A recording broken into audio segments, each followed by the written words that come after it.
અંબિકા નદીએ વટાવી છે ભયજનક સપાટી। અંબિકા નદી 29 ફૂટની ભયજનક સપાટી વટાવીને 32 ફૂટ પર પહોંચી છે।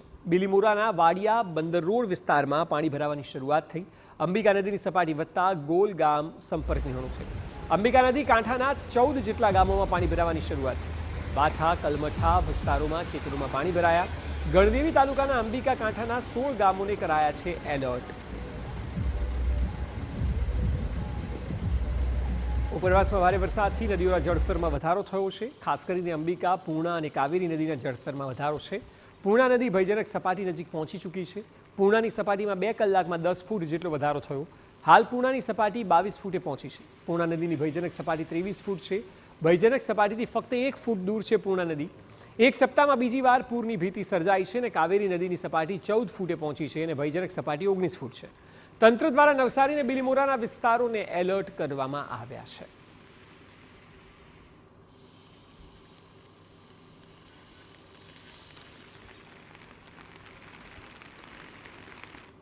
તો આ પ્રકારે જ્યારે નદીઓનું જળસ્તર વધતું હોય ત્યારે આસપાસના વિસ્તારો પણ જોખમમાં આવી જતા હોય છે। જો કે જે પણ સ્થિતિ ત્યાં સર્જાઈ છે તે વિષય પર વધુ માહિતી આપી રહ્યા છે નવસારીથી TV9 સંવાદદાતા નિલેશ ગામિત। નિલેશ, જે પ્રકારે નદીઓના જળસ્તર વધી રહ્યા છે, આપ ત્યાં શું અનુભવી રહ્યા છો? તંત્ર દ્વારા પણ શું અત્યારે પગલાં લેવાઈ રહ્યા છે?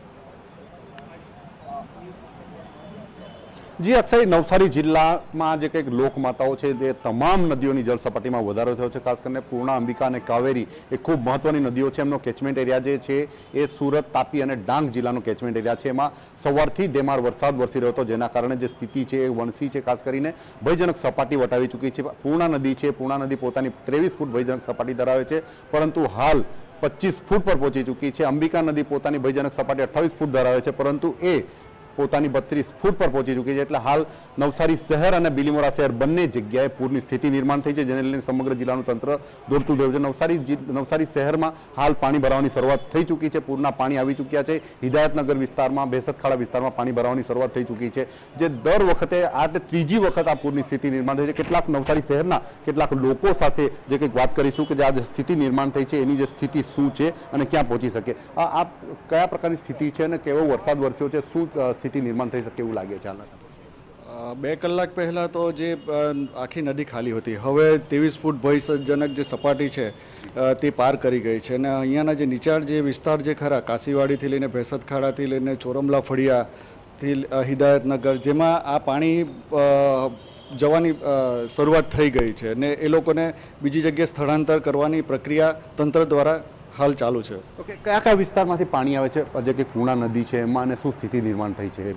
એ વાલોડ, ડોલવણ, સુબીર ને મહુવાથી આ પાણી આવે છે ને જે જંગલ વિસ્તાર છે જ્યાં મીટર જ નથી, ત્યાં કેટલો વરસાદ પડ્યો છે તે કોઈને ખ્યાલ જ નહીં હોય। એટલે આ જે પાણી આવે છે તેનો ખ્યાલ કેટલો આવશે, શું આવશે, એ જે જંગલ વિસ્તારમાં કેટલું પાણી પડ્યું છે, વરસાદ પડ્યો છે, તેના પર બી મોટું ધ્યાન કેન્દ્રિત થાય છે। ઓકે, તો ખાસ કરીને જે અક્ષય જે સ્થિતિ નિર્માણ થઈ છે, ખૂબ ભયાવહ સ્થિતિ હાલના તબક્કે નિર્માણ થઈ શકે તેવા સંજોગો ઊભા થયા છે। ખાસ કરીને ડાંગ જિલ્લામાં, સુરત જિલ્લામાં અને તાપી જિલ્લામાં જે વરસાદ વરસ્યો છે, ડુંગરાળ વિસ્તારમાં જે વરસાદ વરસે છે એને માપવા માટેનું કોઈ મીટર ન હોવાના કારણે કેટલું પાણી આવશે એ માપી શકાય તેવી સ્થિતિ નથી। તેના પગલે તંત્રની જે કંઈક ઊંઘ હરામ થઈ છે। હાલ નવસારી શહેર અને બિલીમોરા શહેરમાં પૂરની સ્થિતિ નિર્માણ થઈ છે। સમગ્ર જિલ્લાનું તંત્ર કોઈ અનિચ્છનીય ઘટના ન ઘટે એને ધ્યાનમાં રાખીને કામે લાગ્યું છે। નવસારી જિલ્લાના જિલ્લા પંચાયત હસ્તકના 38 થી 39 જેટલા રસ્તાઓ, સ્ટેટ હાઈવેના અને જિલ્લા પંચાયતના રસ્તાઓ બંધ થયા છે। નવસારી શહેરમાંથી જે સ્થળાંતરની કામગીરી શરૂ કરી દેવામાં આવી છે। બિલીમોરા શહેરમાં પણ લોકોને એલર્ટ કરી દેવામાં આવ્યા છે।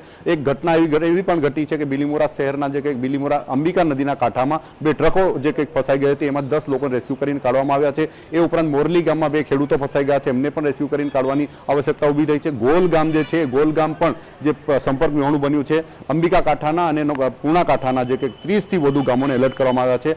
હાલ નવસારી જિલ્લાનું સમગ્ર જિલ્લાનું તંત્ર છે એ એલર્ટ મોડ પર આવી ગયું છે। અક્ષય।